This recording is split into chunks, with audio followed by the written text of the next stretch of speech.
오늘 맥스트가 조금 잠깐 움직였는데 사실 2차 전지도 그렇고 당연히 2차 전지나 메타버스나 전체적으로 다 전부 다 성장주거든요. 근데 금리 인상이 강해지고 살기가 어렵잖아요. 이제 먹고 살기도 어려운데 자꾸 게임하고 막 이렇게 안 한단 말이죠. 그러면서 성장주가 타격을 받아요. 근데 요번에 정부에서 메타버스 도시를 한다고 합니다. 그래서 새로운 가상 경제를 만들 건데 시어스랩이라고 있어요. 그래서 컨소시엄을 했어요. 그래서 메타버스 관련된 정부의 저런 추진과 관련해서 오늘 좀 움직였거든요. 사실 맥스트가 상장했을 때도 그렇지만 항상 이쪽에서는 대장주 역할을 해줘요. 그래서 오늘 메타버스 관련주가 좋았죠. 잠깐 좋았는데 아까 메타버스 중에 살만한 걸 찾아보니까 별로 살만한 건 없어요. 많이 떨어졌어요. 많이 떨어지고 추세를 못 돌려놔요. 근데 유일하게 메타버스 중에 맥스트를 보니까 일단 월봉에서 대바닥은 찍었어요. 바닥은 찍었고 주봉에서 보니까 5선 위에 있어요. 지금부터 5선만 깨면 되는데 뭔 얘기냐면 내일부터 21선만 깨지 않으면 한번 매수해볼만 해요. 오늘 거래량이 터졌기 때문에 딱 21선 깨지 않는 선에서 매수. 저런 이슈로 또 한번 뛸 수 있다는 얘기예요.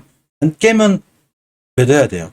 자, 지니뮤직은 KT가 이제 추진하는 여러 가지 사업이 있어요. 근데 이 친구도 약간 메타버스로 연결이 되어 있어요. 인공지능이나 인공지능 같은 친구들 이런 다 메타버스 연결되어 있거든요. 지니뮤직도 밀리에서 관련주기도 하죠. 많이 떨어졌어요. 많이 떨어졌고. 자, 주봉에서 5선 올라탔기 때문에 지금부터 5선만 깨지 않으면 되고 1봉에서 자리가 좀 불편하니까 이렇게 5일선 근처 사는 거예요. 자, 5일선까지 기다렸다가 침착하게 사야지만이 주식이 올라갈 수 있어요. 자, 바이브 컴퍼니도 메타버스 관련해서 굉장히 강하죠. 예전에 굉장히 강했었어요. 저 이 친구 한번 예전에 투자한 적이 있었는데 해도 너무할 만큼 떨어졌어요. 그죠? 너무할 만큼 떨어졌고 자, 주봉에서 보게 되면 5선 회복을 해주려고 하는데 아직 회복은 못했어요. 그래서 1봉에서 20일선을 잘 보고 있어야 돼요. 자, 1봉에서 20은 이게 밀려났죠. 내일 같은 날 21선을 깨지 않으면 바이브 컴퍼니가 뛸 수 있어요. 이 자리를 잘 보고 계시기 바랍니다. 넥스트는 내일 21선 기준 매수, 지니뮤직도 5일선 딱 찍고 나갈 때 매수하고 바이브 컴퍼니 같은 경우 20선 깨지 않으면 뛸 수 있어요. 물론 이런 정부의 추진 메타버스 도시 관련주가 내일까지 뛸지 안 뛸지 모르지만 어차피 오늘 밤에 미국의 CPI 지수도 나올 거고 여러 가지 나올 거라 변수가 있어요. 근데 그런 변수를 차지하더라도 이 영상은 어차피 실방 참여하시는 분은 지금 들을 수 있지만 참여 못하시는 분들 내일 새벽에 들어야 되거든요. 그래서 이 바이브 컴퍼니 같은 친구들이 잘 보고 있어야 돼요. 깨나 안 깨나 깨지 않았다. 그럼 또 한 번 올라가신 상황도 있어요. 자, 옵티시스를 봅니다. 옵티시스를 봤더니 일단 대장주인 맥스트가 움직이게 되면 대장주인지 아닌지 모르겠지만 예전에 뭐가 대장주인지 모르겠어요. 예전에 자이언트 스텝이 대장주였기도 했었거든요. 근데 어쨌건 옵티시스도 많이 떨어졌어요. 물론 오른쪽 산이에요. 자, 왼쪽 산. 주식은 왼쪽 산에서 사야 제가 좋은 수익이 난다고 그랬죠. 엄연히 오른쪽 산이에요. 그래서 오른쪽 산이긴 한데 이 정도면 집에 왔나? 할 정도로 많이 떨어졌죠. 그러니까 이번 달 저점, 저번 달 저점만 훼손하지 않으면 되고 주봉에서 5선 회복을 해줄까 말까 고민하고 있어요. 이 얘기는 뭔 얘기냐면 일봉에서 21선 깨지 않으면 한 매수를 한 거예요. 그러면 메타버스 관련해서 순간 뛸 수도 있어요. 그러니까 옵티시스도 관심권에 보고 두는 게 맞습니다. 자, 덱스터 하면 대단하죠. 덱스터도 마찬가지예요. 예전에 엄청 크게 올라갔는데 역시나 주식은 쫓아가 사거나 왼쪽 산에 사지 않으면 오른쪽 산에 사지 않으면 손실은 다 피해갈 수 있어요. 자, 제가 덱스터를 얘기한 지가 이때부터인데 엄청나게 올라가죠. 저 이거 다 못 먹어요. 저도 뭐 간이 작아서 좀 올라가 파는 스타일이라 많이 올라갔고 드디어 우하향을 탔는데 제가 우하향을 타더라도 중간중간 반등할 수 있다고 그랬죠. 이렇게 반등할 때는 반등 폭망 먹는 거예요. 여기서 장기 투자하면 이렇게 되는 거예요. 근데 저번 달에 엄연히 20개선을 깼어요. 제가 20개선 깨면 엄청 위험하다고 그랬죠. 그러니까 더 떨어졌죠. 근데 이 정도면 많이 떨어지긴 한 거거든요. 지금 떨어져서 이번 달 바닥을 깨지 않아야 되는데 일단 1차 목표가 20개선 갔어요. 그러면 내가 사기가 조금 불편한 거예요. 그래서 조정권을 기다려야 되는데 주봉에서 5주선을 이탈하지 않아야 돼요. 자, 주식이 반등한다 하더라도 이렇게 반등한다 하더라도 월봉에서 추세가 하향이게 되면 주봉에서 5선 깨는 순간 또 떨어져요. 그러니까 주봉에서 5주선 기준으로 칼같이 대응해야 되고 내가 여기서 사야 되겠죠. 매수가 입구로 손절가가 돼야 되겠죠. 그러면 20일선 깨면 손절할 각오로다가 21선 근처에 사든가 아니면 5일선까지 기다렸다가 5일선 근처에 사서 깨면 손절 이렇게 하시는 게 맞아요. 물론 이제 앞전에 툭툭 대량거래가 몇 번 들어서 올라갔거든요. 이때도 한 19% 갔어요. 그러니까 덱스터도 순간 한 번 더 뛸 수는 있어요. 단기로다가 딱 올라갔을 때 팔고 나와야 돼요. 왜 그러냐면 가격 조정에 비해서 기간 조정이 굉장히 짧죠. 이런 친구들은 떴다 바로 떨어져요. 이건 월봉에서 이제 집에 왔기 때문에 자, 우리가 높은 산을 등산을 하게 되면 이런 거죠. 자, 우리가 산 얘기를 제가 잘해드리는데 자, 매집 상승 하락 매집 요거를 주식이라고 보면 높은 산 정상을 가가지고 김밥 먹고 기념사진 찍고 내려왔어. 룰루랄라 해가지고 올라가 내가 집에 왔잖아. 그러니까 체력 회복을 좀 해야 되잖아. 이걸 주식에서 기간 조정이라고 하는 거거든요. 그러면 제가 봤을 때 덱스터는 기간 조정이 좀 짧다. 대신에 주식은 좀 싼 것 같다. 이렇게 판단하는 게 맞는 거예요. 그래서 앞전에 이렇게 19% 올라간 이력이 있으니 5일선까지 밀려주면 한번 매수해볼 만한 거고 21선까지 밀려주면 땡큐. 대신 깨지 않는 조건에서 5일선, 여기 21선 근처에서 딱 사는 게 맞다. 요렇게 좀 하시면 될 것 같아요. 근데 지금 상황은 앞전에 대량 거래를 해서 한두 번 수혜를 줄 수 있다. 이렇게 보시면 돼요. 자, 코세스를 봅니다. 코세스는 약간 상황이 틀리죠? 여기부터 이제 조금 어려워요, 주식. 여기까지는 맥스드, 지니뮤직, 바이브 컴퍼니, 오브시스, 덱스터 여기까지는 그래도 살만한 위치에 있거든요. 근데 코세스부터 조금 어려운데 제가 아까 뽑아놨어요. 자, 일단 떨어지긴 많이 떨어졌어요. 자, 엄연히 좌측산에 있다가 우측산으로 심하게 떨어졌기 때문에 이거 깨게 되면 바닥으로 확 밀려요. 그래서 우리가 중요하게 봐야 되는 건 이전 저점 절대 이탈하면 안 되고 주봉에서도 엄연히 틀리죠. 다른 친구들은 5주선 돌파 안착을 해놨지만 유일하게 코세스는 아직 못 돌려놨어요. 그래서 5주선 돌파 안착해줄 때까지는 추세 전환과 턴이 돼 있지 않다. 일봉에서는 급락하고 이렇게 멈춰주긴 했지만 일봉에서라도 21선 돌파 안착을 해주고 주봉에서 돌려놓을 때까지는 아직 바닥을 못 잡은 거예요. 그 누구도 함부로 바닥을 얘기해서 안 되고 그 누구도 함부로 고점을 얘기하면 안 되는 거예요. 누가 주식을 맞죠? 그 어느 누구도 주식이 떨어진다 올라간다를 맞출 수 있는 사람 없어요. 주식은 그냥 대응 영역이에요. 그렇기 때문에 저는 카톡방도 운영 안 하고 제가 리딩방도 안 한다고 그랬죠. 어떻게 감히 주식이 올라간다고 생각하고 그런 거 받아. 말이 안 되는 거예요. 그래서 주식은 대응 영역인 거예요. 추세 전환과 턴이 돼 있기 전까지는 상당히 추세가 안 좋기 때문에 그 누구도 바닥을 맞출 수 없는 거예요. 자, 자이언트 스텝을 봅니다. 자이언트 스텝을 잘 보니까 많이 떨어지긴 했어요. 그죠? 월봉 고점에 사지 말라고 그랬죠, 제가. 자, 에코프로는 에코프로, HN이 물론 메타버스가 좀 틀리긴 하지만 이런데 다시 갈지 안 갈지 몰라도 여기서 물리면 이렇게 되는 거죠. 자, 등산을 했는데 산에 갔어요. 집에 왔어. 근데 여기가 집인지 아닌지 모르겠어. 많이 떨어졌어요. 즉, 기간 조정이 짧다는 얘기죠, 아직. 주봉을 봅니다. 5선이 올려놨죠.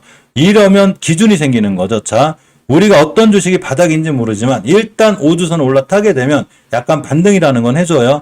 그래서 자이언트 스텝을 봤더니 주봉에서 우선 올라탔죠. 그러니까 일봉에서 매수 타이밍만 잡으면 돼요. 앞전에 대량거래 한번 터지고 올라간 이력이 있죠. 요렇게 27분 올라간 이력이 있기 때문에 굳이 메타포스를 단타 단기를 하겠다. 그러면 딱 자이언트 스텝 가지고 5일선 근처에 사시면 돼요. 20일선 근처까지 하면 더 좋고 이거 5선이니까 땅 뛰면 매도.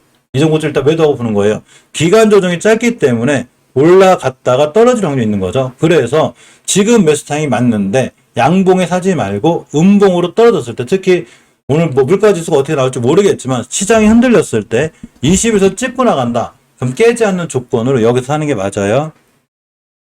A톤을 보고 있는데 헤드에도 너무 많이 떨어졌어요. 많이 떨어지긴 했어요. 대단하죠. 이게 낙폭과대예요. 오늘 아까 알려드렸듯이 삼영이 NC가 떴다고 그랬죠. 자, 삼영이 NC가 어디서 떴냐면 이거 삼영이 NC가 어디서 떴냐면 여기서 떴어요. 해도 너무한 자리, 해도 너무한 자리에 떴기 때문에 오늘 거의 상한가 근처 갔거든요. 이게 A톤이에요. 그렇다고 A톤이 삼영이 NC처럼 뛸지 안 뛸지 전 모르는 거예요. 근데 해도 너무하죠, 이 친구. 완전 역사 속 대정 아주 이게 몇 년도야 이게? 2016년도 가격만큼 와 있어요. 해도 너무한 거죠. 이럴 때 메타버스 이슈가 살짝 뜨면 분기 낙폭과들에서 여기까지 간다는 얘기예요. 그래서 아직 5주선 회복 못 해줬지만 오늘 삼영이 NC도 5주선 회복 못 해준 상태에서 그냥 떴거든요. 그게 제가 삼영이 NC를 전혀 놓치고 있었어요. 그러면 A톤도 순간 뛰면 저렇게 떼요. 그러니까 A톤도 관종에 넣어놓고 언제 뛸까 잘 보고 낮에 잘 보고 있으면 순간 호가창이 살짝 바뀌어요. 그러니까 매수가 딱 들어와. 그러니까 그때 사시면 돼요. 이게 단타 단기도 종목을 잘 분석하고 판단하고 있다가 사는 거지 순간 내동에서 꽂혀서 막 사는 거 아니에요. 자, YJN 게임즈를 봅니다. YJN 게임즈 게임 주면서도 메타버스 연결이 돼 있어요. 사실 이 친구는 제가 20개였으면 안 끼워 좋게 봤거든요. 근데 시장이 무너지면서 게임주가 타격을 받는 게 무너졌는데 일단은 이전 저점만 깨지 않으면 YJN 게임즈는 좋게 봐요. 이번에 자회사 이슈 하나가 있어요. 이 친구가 자회사가 상장할 건데 자 보겠습니다. 물론 자회사가 상장한다고 해서 꼭 올라가는 건 아니에요. 아까 자회사가 아니라 관계사. 죄송합니다. YGN 게임즈 관계사 원유니버스가 있어요. 여기 상장을 할 건데 뭐 상장을 하든 말든 알았으니까 주식만 올려놔. 이렇게 하면 되는 거예요. 근데 이 정도면 어느 정도 바닥 가격을 찍었다고 보이고, 자, 주봉을 보니까 오전 회복해 주려고 하고 있죠. 그래서 일봉에서 살짝 반응을 하죠. 어제 4%대, 오늘 뭐 4~5%대 이렇게 되는 거예요. 그래서 똑같아요. 그냥 21선 5선 근처에서 매수. 그러니까 짧게 파실 분들은 5~6% 보고 팔면 되고, 땅 뛰면 한번 날아갈 수 있으니까 5일선 안깨나 들고 가겠다. 쭉 들고 가시면 돼요. 그래서 최소한 60일선 근처에서 파시면 돼요. 60일선 끄점만 가도 거의 30% 상한가죠? 그러니까 24% 나오네, 그죠? 그래서 YGN 게임즈도 꾸준히 보는 게 좋고. 예전에는 위지역 스튜디오라든가 칩셋 미디어 이런 친구들이 거의 대장주였거든요. 대단했어요. 지금 뭐 나중에 메타버스가 우리나라 시장을 달굴 때 제일 달군 애들이 이 친구들이에요. 근데 많이 올라왔죠. 좌측산, 우측산. 자, 20개선 이탈했습니다. 자, 지금 붙여놨는데 지금부터 20개선 못 들려면 또 떨어지는 거예요. 예를 들면 이런 거죠. 위메이드가 아무리 좋아도, 알려드렸죠. 아무리 좋아도 좌측산 여기서 사는 거죠. 여기서 건드리는 거 아니에요. 순간 반등을 해도 여기서 또 순간 반등할 때도 한 30% 가니까 막 이제 시작이야. 아니죠. 20개월은 깨는 순간 또 끝난 거예요. 자, 알려드렸죠. 그러니까 어디까지 올지 몰라요. 절대 이메이드 가지면서 피해를 주려고 하는 게 아니라 20개월선을 깨게 되면 이렇게 위험한 거죠. 더군다나 우측산이잖아요. 엄청 위험하다는 우측산. 그냥 낭떠러지로 가고 있는 거예요. 근데 여기서 진짜 깨지 않을 발판을 깼다고 생각하시면 돼요. 근데 위지역 스튜디오가 그렇게 했다는 얘기죠. 발판을 깬 거죠. 지금 우하향으로 내리 쏘고 있는데, 자, 안 그래도 성장주라 내리 쏘고 있는데 20개월선 깼죠. 이 친구 이거 못 떨어지면 더 떨어져요. 하방으로 완전히 열리는 거예요. 단 뚫어주면 상황 틀린데 그래도 신규로 들어갈 자리는 없고 어렵다. 이렇게 하시면 돼요. 뭐 주봉에서 순간 잠깐 급등할 수는 있어요. 옷을 안 깨는 한. 근데 굳이 물려서 고생하기 싫으면 안 사는 게 좋다는 거죠. 이제 가격 조정 들어온 거죠, 이제. 자, 이렇게 어마어마하게 올라온 친구가 이제 241선 밑으로 처음 들어왔어요. 어떻게 되겠어요? 이제 시작이라는 얘기죠, 이제. 여기서 더 떨어질지도 모르고 올라갈지도 몰라니까 건들면 안 되는 거예요. 칩셋 미디어도 마찬가지. 뭐 순간 한두 번 반등할 수는 있는데 원체 많이 올라왔고 오른쪽에 있기 때문에 추세는 깨졌다. 20개선 깨는 순간 발판 하나 깨진 거고 이전 바닥 깨면 또 떨어져요. 단지 주봉에서 5선 회복해주면 좋은데 아직 못해졌죠. 그럼 가는 척하고 또 떨어져. 예전에도 5주선 가직하고 또 떨어졌죠. 그러니까 이 친구도 신규로 들어갈 자리는 없다. 이렇게 생각하시면 돼. 굳이 내가 단타 단기 고수다. 단타나 스캘프 하시는 분들은 왼쪽 산 오른쪽 산이 상관없어요. 원체 빨리빨리 팔고 나오기 때문에. 그래서 그냥 하고 싶으면 21선 기준으로 매수. 그럼 땅 띄면 팔면 돼요. 깨면 손절이 칼 같아야 돼요. 오른쪽 산에서 단타 칠 때는 무조건 손절이 빨라야 돼요. 왼쪽 산에서는 굳이 손절 잘 안 해도, 자, 주식이 상승을 하는 단계에서는 굳이 손절을 잘 안 해도 올라가거든요. 근데 오른쪽 산에서 손절을 못했다. 계속 떨어져요. 왜 그런 경우 있죠? 저도 주린 때 그랬는데 초보자 때 A라는 종목은 자꾸 샀다 팔아도 샀다 팔고 해도 잠깐 손실은 있을 수 있어도 계속 수익이 나. 근데 B라는 종목은 자꾸 샀다 팔았다 하면 할수록 손실이 나죠. 이게 가만히 생각해보면 그런 거예요. 월봉에서 추세가 우상향인 종목을 자꾸 샀다 팔았다 하면 잠깐 손실일 수는 있는데 계속 수익이 나거든요. 근데 월봉 우하향인 종목을 사게 되면 잠깐 수익권이 있을 수는 있는데 계속 떨어져요. 그래서 월봉 기준으로 추세가 살아있는 왼쪽 산에 사야 된다는 얘기예요. 그래야 물려도 안전한 거예요. 근데 칩셋 미드는 엄연히 우측산이죠. 위험하다는 얘기죠. 그러니까 단기 단타로 짧게 팔고 나오는 게 맞습니다. 굉장히 많긴 한데 셀바스 AI 여기까지, 그죠? 여기까지 이레타는 너무 높고, 그죠? 요 종목들까지 좀 보고, 예전에 이 종목들이 가장 핫하게 제일 반응을 잘 해줬기 때문에 이 종목들 위주로 보고, 원래 한컴앤디스는 한컴 삼비소프트도 강하거든요. 이런 친구들이 잘 뛰게 되거나 상황이 좋아지면 제가 따로 영상을 만들어서 알려드릴 수 있도록 하고, 메타버스 관련주들은 여기까지 볼 수 있는 걸로 하겠습니다.